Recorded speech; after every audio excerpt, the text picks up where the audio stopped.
Welcome to Mission Evolution Radio Show with Gwilda Wiyaka, bringing together today's leading experts to uncover ever-deepening spiritual truths and the latest scientific developments in support of the evolution of humankind. For more information on Mission Evolution Radio with Gwilda Wiyaka, visit www.missionevolution.org. And now, here's the host of Mission Evolution, Miss Gwilda Wiyaka. It seems like everywhere we go, we're confronted with chaos and upheaval. Given this doesn't look like it'll change anytime soon, where do we find peace within it? Mission Evolution Radio TV show is coming to you around the world on the X-Zone Broadcast Network, xzbn.net. With us this hour to explore finding peace in a world of chaos is Don Johnson. Don, the author of Living a Conscious Life, is a former monk and business leader turned writer and executive coach. His spiritual quest began as a college student and led him on a 10-year journey where he lived in ashrams and taught meditation in North America, Europe, Africa, and Australia. In his 30s, he left the ashram, started a family and a career in the leadership and development industry, where he provided training and coaching to leaders in Fortune 500 companies. His website, integritygroup.com. Integritygroup.com. Don, thank you so much for joining us on Mission Evolution. Thank you, Gwilda. Very happy to be here with you. You're all the way over there in Scotland, aren't you? That is true. The northeast coast. Nice. I wish I was there. It sounds lovely. Lovely. It can be. And then it has its moments like every place else. You got it. I understand you were a monk. How did you go from there to being in the leadership industry? Oh, how did I do that? Well, when one leaves the confines of being a monk, one discovers quickly that there's bills to pay, there's life, there's a career, there's the big world out there. So honestly, it was happenstance. It was one little thing after another. I left the ashram. I sold telephone systems in Miami, door to door. Then I moved to Philadelphia. I got lucky, and after hundreds of turned down resumes and such, I got a job teaching sales training at a bank. And then somebody offered me an interview at a really wonderful US-based leadership and development company, and somehow I convinced them to hire me. Why? I don't exactly know, but I got in the door. And how long were you there? That particular company I worked for from 1988 to 2004. So it was a good run. Yes, so it was. Yeah. It was a good run. And I started out as a consultant, and I went into sales, and I became a general manager and a VP of a region, of a business unit. And it was quite a journey. And I learned a lot, and a lot happened for me. It was really quite amazing. I was very fortunate. So from a monk to leadership and development, who are you really? Yeah. Who am I really? Well, what I realized when I lived in the ashram was that my mission at that time was to know myself more, was to really uncover who am I really on the inside, and not my thoughts, not my ideas and so on, but how can I get in touch with my essence? And that was why I didn't really want to become a monk, but there's another story to that, but that's the way it wound up. But the mission that I was on was, I want to find inner peace. I want to do my part in bringing goodness into the world and so on. So who am I? My roots go deep in the fact that I'm a human being trying to be a better human being. And, I'm working from the inside out. That's the way I look at it. So I think, one part of me is, sure, I'm like a searcher, I'm a seeker, I'm a believer in those things. And, I'm many other things too, just like all of us, a husband, a parent, a father, et cetera. But, my mission is like, how can I bring more goodness into the world, really? I like the way you say it, from the inside out. Does that have to do with, of course, a lot of introspecting, but does it have to do with healing and reframing a lot? For me, it did. When I came out of the ashram, I was very out of balance. The psychotherapist that I wound up, a Jungian psychotherapist that I was introduced to, and we had an initial chat, and he said, "Well, here's my analysis of you." He said, "You've got a lover inflation, you've got a warrior depletion, and you've got a magician leakage." So that was based on the work of Robert Moore, Douglas Gillette, in their book, The King, the Warrior, the Lover, Magician. So basically, he said, you're all screwed up, and let's, if you want to work with me, here's my first question for you. How's your relationship with your father? And I said, terrible. And we began to do the work. So the work for me was unpacking, some childhood wounds and things like that. And I continue to work on that. And that's, what I continue to do. I just believe that if we're going to be more whole, we've got to be willing to do the inner work. And that work continues to this very day. I'm still doing it. Over the years, I've certainly noticed that there's the people that do the inner work and then teach from there, and there's the people that think they can teach without doing the inner work, and there's no comparing the two. Ooh, yeah, I would agree. I would agree. So, how did your time as a monk shape your understanding of consciousness and personal growth? Well, I would say the way it shaped it was I understood that there is a quiet place within us, and I was fortunate enough to learn some techniques, ancient techniques that simply take our energy or focus from going outside and turn it within. And I began to appreciate the fact that what this did was it gave me a lot of joy, gave me a lot of happiness. And I also realized that I could actually live with very little. I mean, I lived with, I took vows of poverty, chastity, obedience. So for 10 years, I made no money. I had no, foreseeable future in terms of a career. I didn't really understand how that was all going to shake out. But nevertheless, I had that appreciation for a higher consciousness. And, I think it really gave me a foundation of appreciation for life and for the good things in life, and also appreciation of that I really don't need all that much to be happy. And I learned to live with very little. And behind me on the bookshelf, I've got 2 binders that are about that thick, letters that I'd written to my mother and father when I was in the ashram for 10 years, basically telling them, you should try this too. It's really good. And I'm happy as a pea in a pod. I know you're worried about me that I joined a cult, which turns out I did, but that's another story. But nevertheless, I was quite happy. So it just, I think it just shows us that, the things that we look for, the peace that we look for in people, places, and things, yeah, we can get temporary peace and some joy from that for sure. But lasting wholeness, lasting peace, it's somewhere else, and it's not out there. So the access point is within? I think so. What do you think? I'd have to agree. Yeah, I think it starts there. I think, and peace means a lot of things to a lot of different people, let's face it. And what I realized over the years was just because I do meditation does not mean I'm going to find lasting peace in my life. That became very clear to me over time. I think originally I thought that in my youth, but as I got older, I realized, no, you got to do the inner work. You got to clean up the stuff that gets in our way every day, the triggers, the wounds, the projections, all that stuff that you're familiar with. Did you find that meditation helped you access those very things? You mean the dark side or the good? The wounding, all this stuff that needs to be cleared. Not in those early years, to tell you the truth.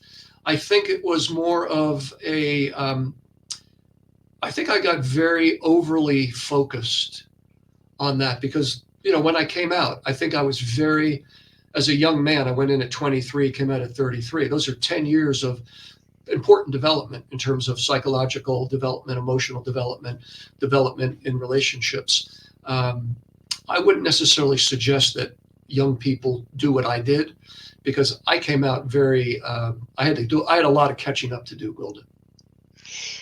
How did you go about doing that catch up? I mean, I think we all at this point have a lot of catch up to do because things are moving so quickly. Um, Oh, how yeah.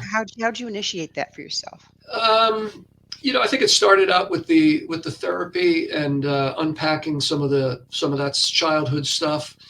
I think immersing myself in the business world was another way to realize what I knew and what I didn't know, and accept. I think I really had to face the fact that if I was going to kind of do the catching up, I needed to read, I needed to study, I needed to be open minded, I needed to investigate things that I had never paid attention to before.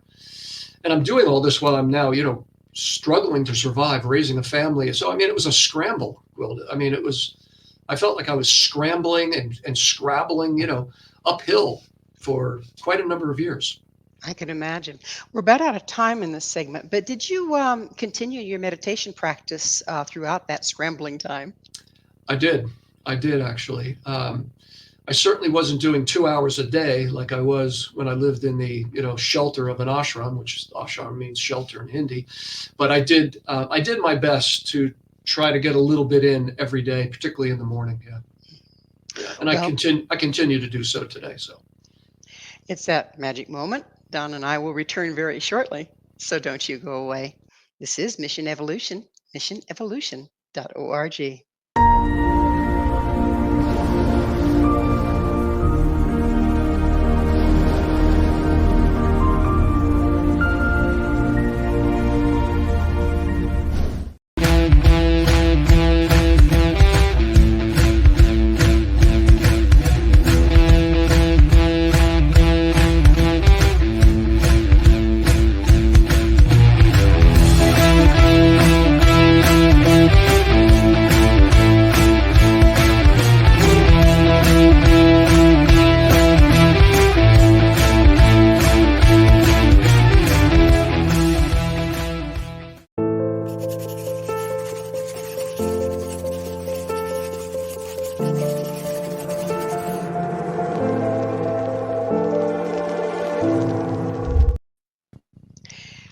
We hear a lot about consciousness. What is it? This is Mission Evolution, missionevolution.org. With us this hour discussing consciousness is Don Johnson. Don is the author of Living a Conscious Life. Don, there is the $64 question. What is consciousness? What is consciousness? For me, um, consciousness is being present, paying attention, um, being in the moment, observing, be the observer of your thoughts, of your feelings, noticing, paying attention. Consciousness, I think, is being awake. The more that we stay awake, I think the more we can learn, the faster we can grow. But I think consciousness is that energy that sustains us and is always in the moment. There's always, life is wonderful in the moment. It's when we go in the future, it's when we go in the past that things get crazy. And so I think consciousness is that being that ability to be in the moment. Being in the moment, that, it sounds so simple, right? Oh yeah. I think most of us don't even recognize that we're not. Okay. I had gone to a retreat at one point. It had been a long retreat. It was up in Canada at a lovely Mm, resort, not a resort, but a place mm, off grid and everything. And we spent, 2 weeks just really immersed in spiritual stuff. And I went to the airport then to fly home, and I looked around and I was the only one present.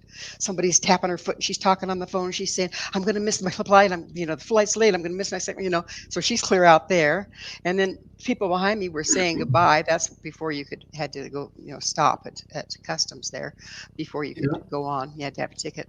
And so they were in the past. Oh my gosh, it was so good. I don't want to leave, that sort of thing. And I looked around me and I swear there was nobody present. I felt quite alone. And I think that continues. Yeah. How can we tell that we're not present? Oh yeah, that's a good one. How do you tell you're not present? Um, you probably can't. It's probably hard because I think you drift. You don't know. You get lost in your thoughts, and I think that's why the spiritual practices teach, like, well, how do you return to present? And one of the techniques that I use is the power of the breath. And the amazing thing about the breath is that our lungs are involuntary and a voluntary muscle, so we don't have to think about breathing. But when you connect with your breath, you're always in the present, because the breath is always in the present. So one way to see if you're present or not is to say, are we even aware that we're breathing? I think we all know that we wander off all the time. We lose present moment awareness all the time. I don't know anybody that's totally present aware all the time. I don't know. Maybe they are.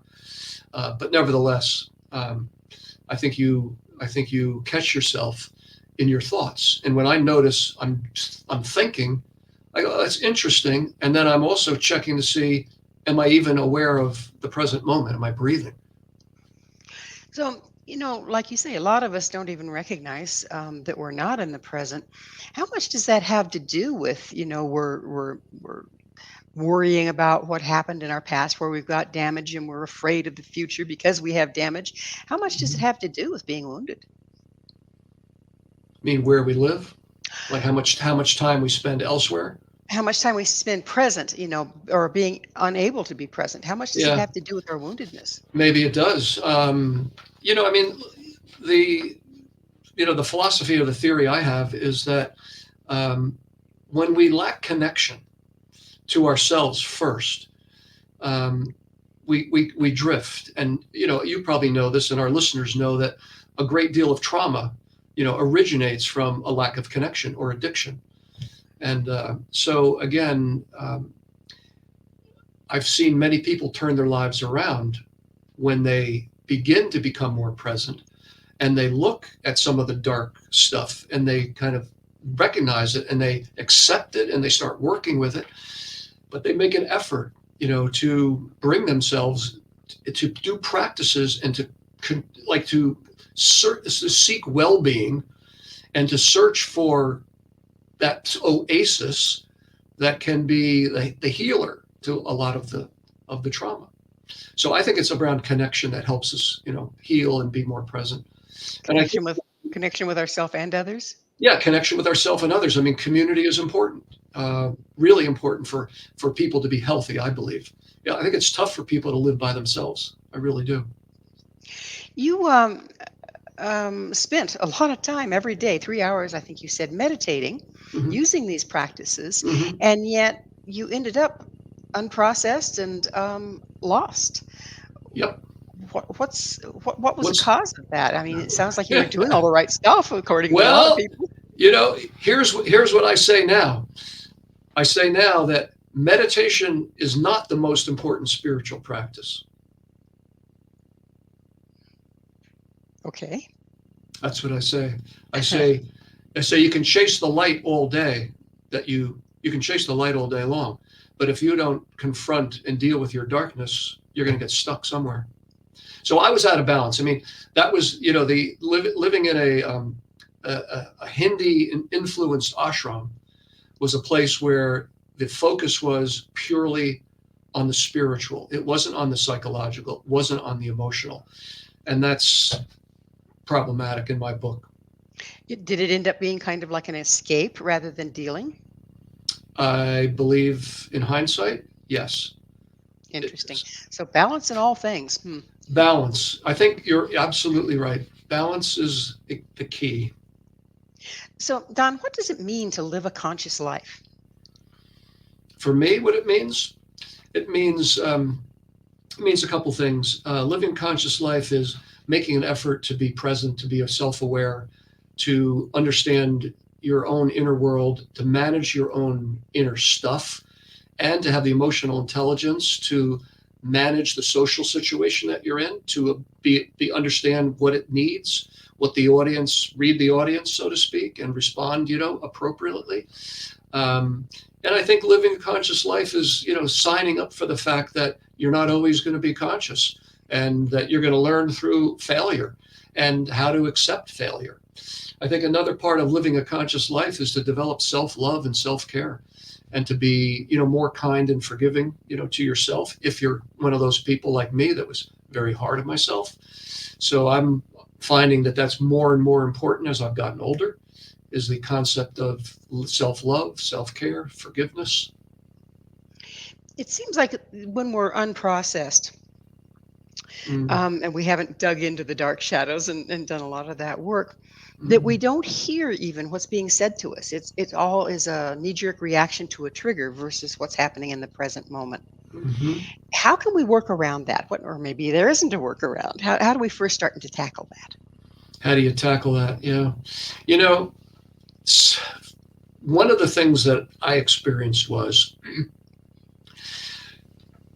if you if you go with your darkness and you go down that path, eventually, I mean, for me, I was it was how would I say this? Eventually, I realized that it was bad for me, but I didn't realize it for a number of years. And it wasn't until I was humiliated by someone, and they called me out on my behavior. And then I looked at that and I said, "Oh my God, do I want to live like this? Do I want to have that kind of reputation in the world?" And then that was the beginning of the hard work. That's the beginning of the prayer. That was the beginning of really calling out to the universe saying, "I really need help. I don't know if I can do this on my own. I've tried and I failed."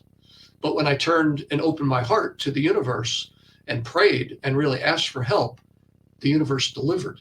But I had to pay attention to the guides and the mentors and the omens and the signs. And without doing that, I think I would have missed the boat.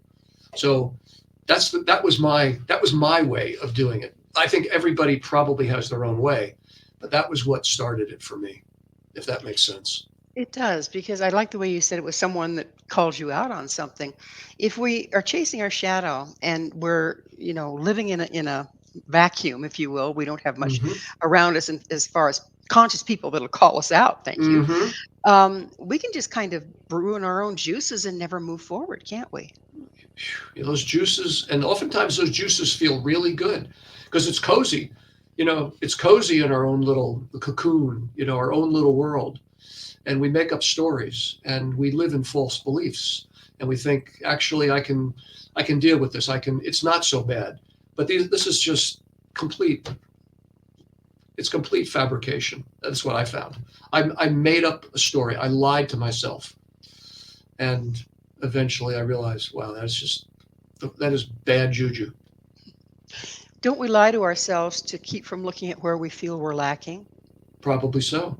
It's Hmm. But painful. but then we can't ever fix it, right? If we're Then if we're, then you, if we're then avoiding. then you get stuck. Mhm. So yeah, I think it takes a lot of bravery and courage to face the parts of ourselves that we don't really like, and that's part of the work, I think, isn't it? A large majority, I would guess. Yeah. We're about to go into another commercial break, but Hmm. um, when we come back, I'd really like to talk about relationship and how it has to be such a balance. Like I said, you can stew in your own juices and create your own Yeah. reality, right? If you Yeah. don't have outside input. Sound like a fun Beautiful. place to go? Cool. Let's All do right. it. Don and I will be right back to continue this discussion. So please stay right there. This is Mission Evolution, www.missionevolution.org. We're coming to you on the X Zone Broadcast Network, xzbn.net.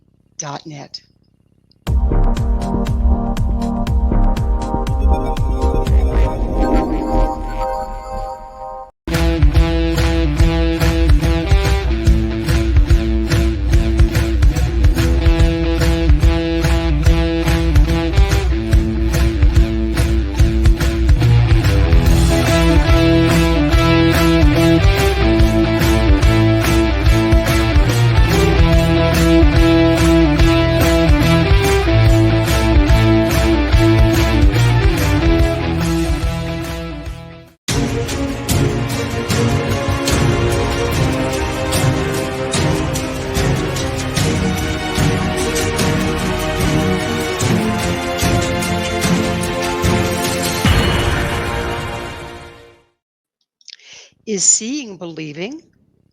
Or is believing seeing? This is Mission Evolution, missionevolution.org. With us discussing the impact of personal perception is Don Johnson. His website, integriagroup.com. Don, let's start with that question because we were talking about how we create our own reality of avoidance and lies. And so then we're seeing what we've created, but is Mhm. it true? Mhm. How much what's perception? How does perception play in here? That's a great one. Yeah. No, I love this idea of perception. I think we look through lenses, we look through glasses, and we look through our beliefs. Beliefs are like a window, like a clear window. And when we have a belief, we look through that belief at the world. And when things match up with our beliefs, we feel good. We feel like, we're in good company. But when we look through those beliefs and we see people differing with us, or we see information that's contrary to our beliefs, that's when it gets a little tough. That's when it gets challenging. So what I find is that, you know, I see things the way that I see them. You see them the way that you see them. And we don't see the world the same way. We're wired differently. And this is something this is human nature. And so the question then becomes, am I willing to open myself to differing points of view? Can I respect a different point of view? Can I appreciate differences? Can I change my beliefs? Do I even understand what my beliefs are? And sometimes I don't think we even know that we're looking through beliefs. We get so used to them. With each of us having a different reality, basically, Mhm. doesn't that form the tapestry of life? Really, all these divergent but similar views. Doesn't the differences? Isn't that part of what gives us depth perception? Yeah, I think it does. I think the problem comes when I try to impose my beliefs on you, and I expect you to subscribe to my way of thinking, and I don't get curious about why you think the way that you think.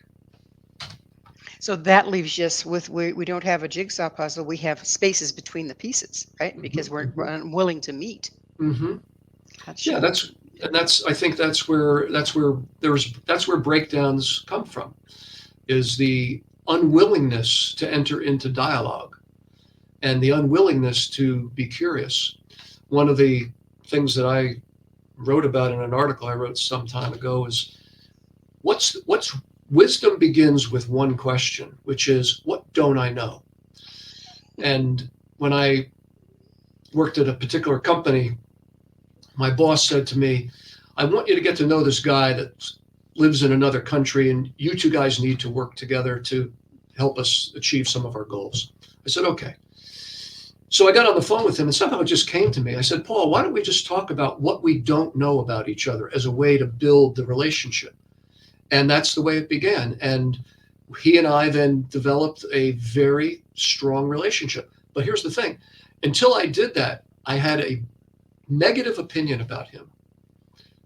And then when we opened that conversation up to what don't I know, sort of the veil was lifted. And then I realized, wow, he's much more than I thought he was. He's a much better man than I thought he was. Yeah, we can't. I like to say the light is only clear as the window through which it shines. If we're really stuck in our beliefs that we're looking through, Yeah, that leaves us no flexibility to see another level of truth. Is that part of what was going on for you?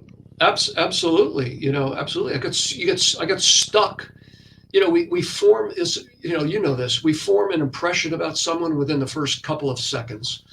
And then we judge, from there on in. We look for them to behave in a certain way. You know, look at families. Sometimes in family there's a black sheep in the family. Then there's a family gathering. Some people then have a preconceived notion of, they're looking for the black sheep to make the mistake, to act out. And that's what they look for, because that's their frame of reference, that's their lens. And it's tragic, because sometimes we don't give people a chance to, like, be who they are, or we think people can't grow and change, but they So can. We all can. We basically interpret their behavior through that lens and make it a black sheep activity, whether Correct. it is or not. Yeah, yeah. Correct. How much do you think this desperately clinging to our viewpoint has to do with fear and self-loathing, actually? Yeah, I use this model where it's like on a continuum, and the model is something like on one far end of the continuum, there's humility, and on the other end of the continuum, there's arrogance, and you can overdo both too. You can overdo humility and be passive, and you can overdo arrogance and be brutally arrogant. But there's some place in the middle, and that's the middle. The middle is that place of being open to other people's ideas and learning, and at the same time being willing to stand in your own truth and express your own opinion and express it clearly and have a mutual back and forth. But I think it's the going to the extremes is where we get into trouble. Too passive, too aggressive, but there's a middle path. And aren't we polarized and in trouble right now? I mean, as a society, it seems like we look for Yeah, people to agree with us, which makes us more polarized towards uh, our viewpoint, right? absolutely. We see it in the United States and other countries as well. But yeah, it's very polarizing. If you put your views out there and on social media, and if people don't agree with you, you get attacked. But if you put your views out there and somebody agrees with you, well, then life is good, and yet we put our views out there because we want people to agree with us. We don't have people, our good friends are generally not people who vehemently disagree with us. We choose those friends so that we get to feel like we have a community of people that think like us. And this becomes dangerous.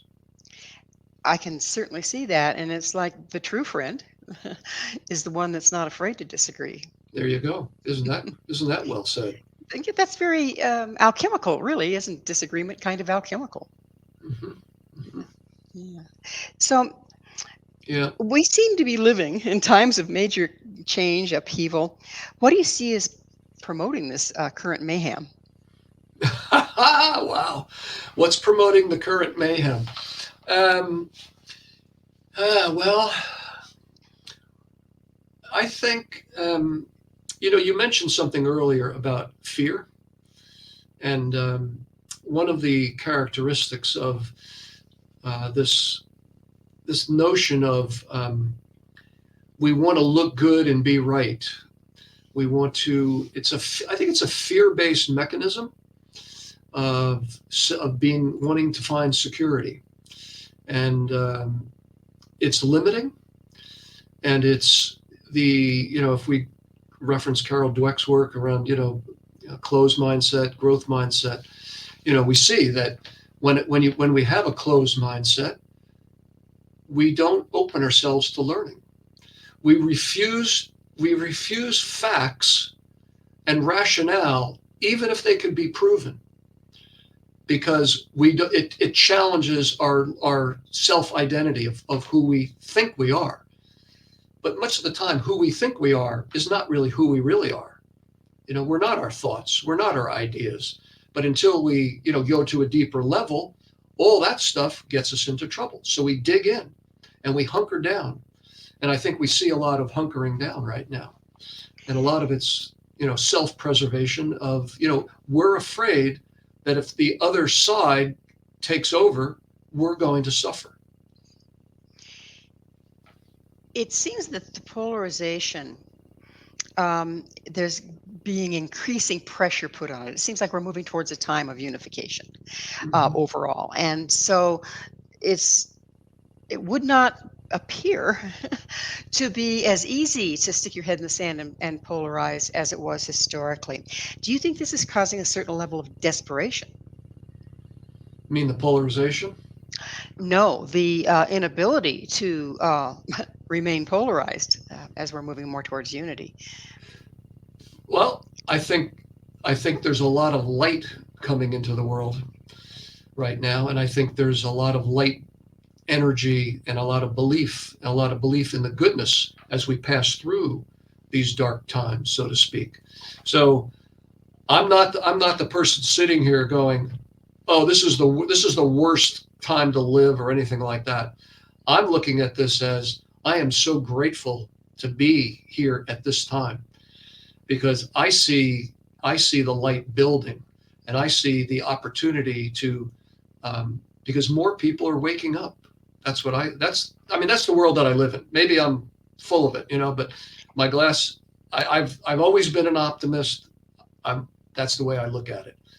And I spend time with people that are thinking this way too. And I see their commitment to making the world a better place, and going through this time, like not getting sucked into the polarization is what I'm saying. Well, the increasing light is increasingly showing the shadow, isn't it? So is that causing Yes, it some of the is. disruption while we go through this time? I think there's a fight. I think you're absolutely on it. And I think this is the challenge. I think when one goes for the light, one has to also be ready to deal with the darkness too. I think Carl Jung had a great saying in his book when he met one of his friends, and he was very well aware that when good things happen, the shadows will right there ready to take credit or whatever. And I think you probably know the saying, which is Carl Jung would ask one of his friends, "Have you had any terrible successes lately?" I love that one. Isn't it Well, great? yes, it is. It's time, though, however, for us to take another station break. Please stay with us as Don and I continue to explore finding consciousness in a seemingly unconscious world. This is Mission Evolution, www.missionevolution.org.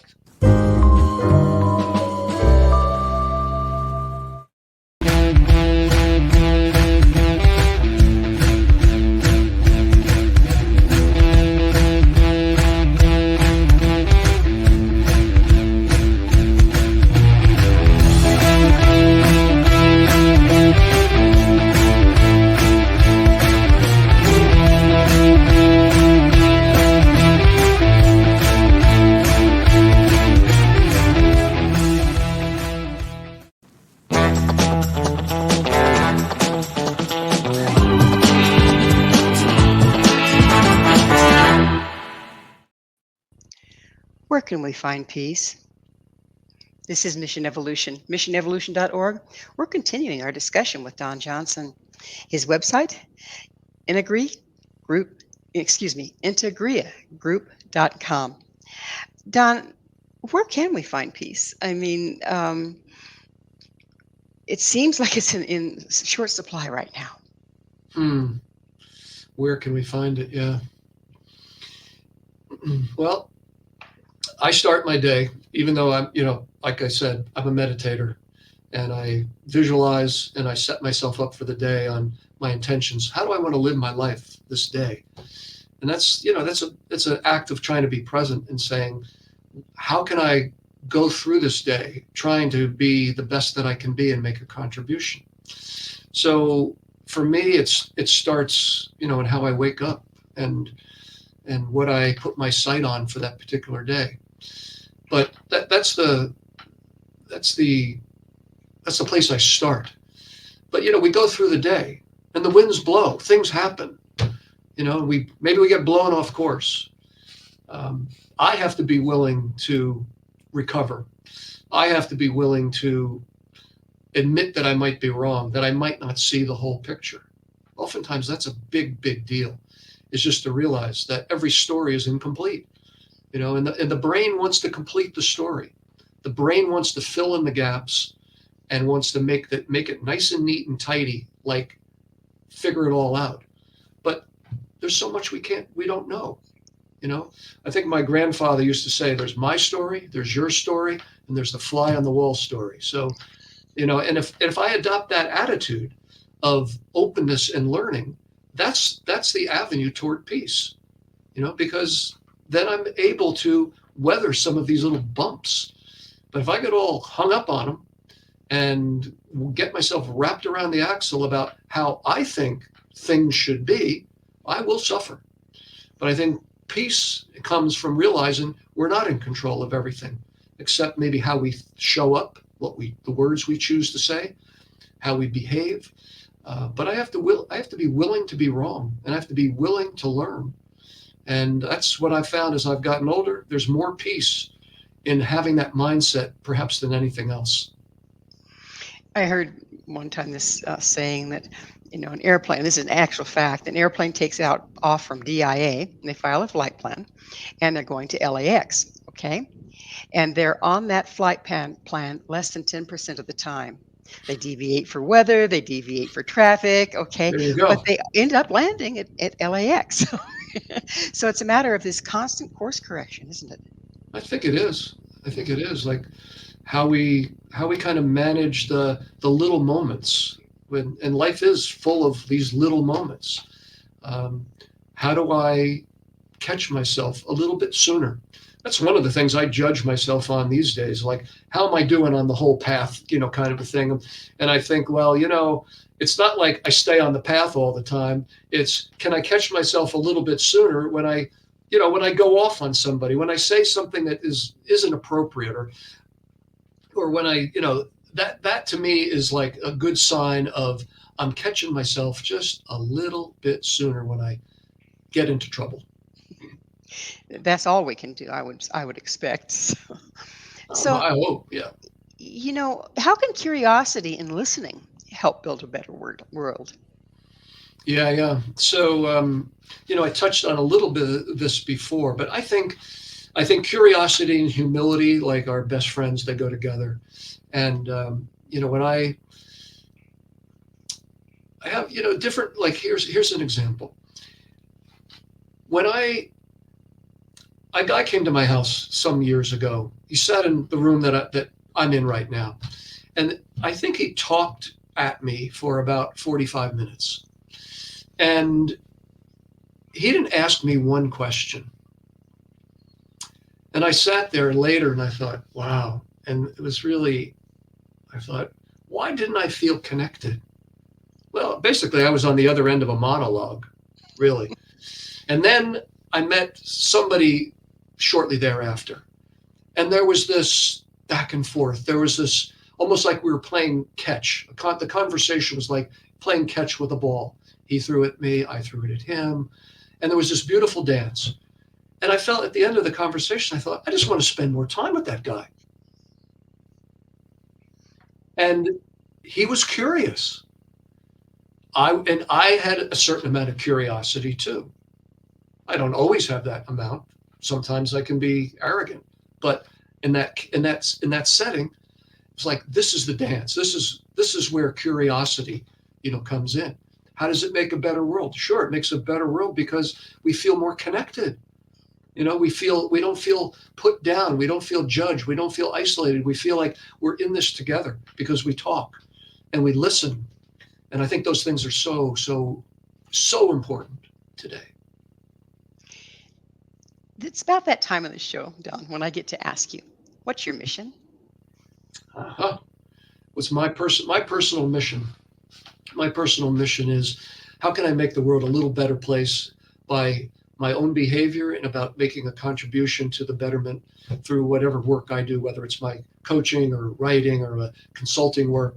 I'm trying to leave people with a smile. I'm trying to help people realize that they have so much within them, and there's many ways to tap into that. But my mission is, that's what I have on my vision board. It's like, I want to create value. I want to be of service. I want to do work that's fun. I want to do work that helps people enrich their lives. So that's my mission. It's a beautiful one. Thank you. So let's go to community. What's the importance that you see of community at this time? I can tell you what it means to me. And, I left the U.S. 5 years ago. I left a second marriage. I left my home. I left my kids. I moved to Scotland, and I didn't know anybody except my wife and then, maybe a couple of friends. And what happened to me since then is I've developed a community of people, of friends. And that was because I got out and about. I made an effort to join groups, to find my way and become part of what I was surrounded by. But what I also realized is I can find community by walking down the street, by saying hello to the person behind the register at a coffee shop and asking them how they're doing or smiling at them or making a conversation. And I feel like I build community by how I show up. And I do it, and I try to do it wherever I go.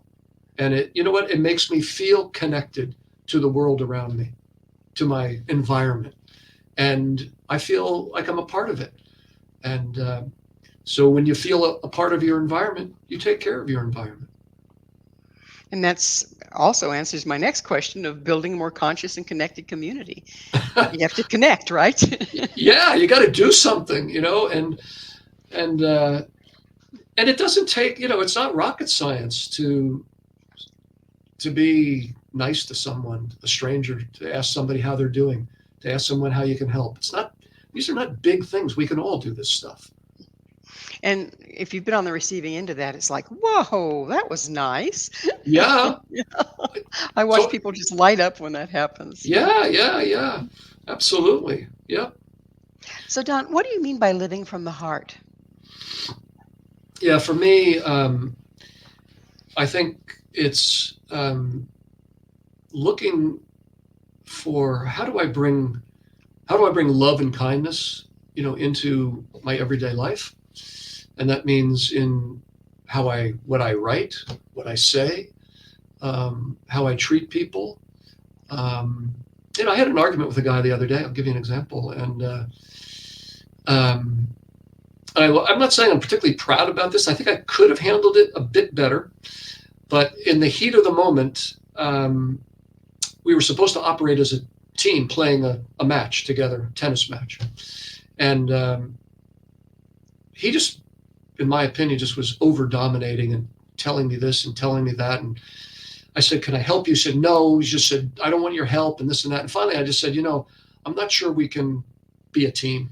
And I kind of had to draw a boundary and say, "I don't think we're compatible." And I thought the words are coming out of my mouth, and I thought, I can't believe I'm doing this. Like generally, I never say no to people. I'm more of like, I'll find a way to work this out. Anyway, at the end of the whole thing, I said, "Look," I said, "we disagree, but let's shake hands and part as friends. I don't want, I don't want you to be my enemy. That's not the point. You're a nice guy, but I don't want to, be on your team, basically. I just don't.